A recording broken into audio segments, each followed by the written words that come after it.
A mi el que em preocupa realment és tota la postura que ha mantingut la Conselleria d'Interior, que crec jo que podia haver, diguem, donat marge al dubte, des de Felip Puig fins ara al Ramon Espadaler. Crec que no costava dir res, ho investigarem si hi ha hagut mala praxi, però han mantingut aquesta versió des del principi, no hem tirat pilotes a goma.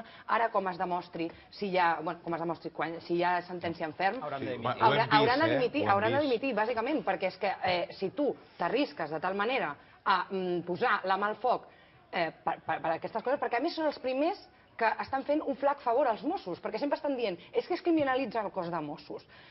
Si aquesta gent, quan es demostri, ara estaven reclamant ja la dimissió de Manel Prat, ara ja no costa res, com qui diu, esperar que hi hagi sentència en ferma. Però si es demostra que hi ha hagut aquesta mala praxi, han de dimitir. I així és com faran el favor als Mossos. O sigui, jo, com a càrrec polític, m'he equivocat, els Mossos no en tenen la culpa.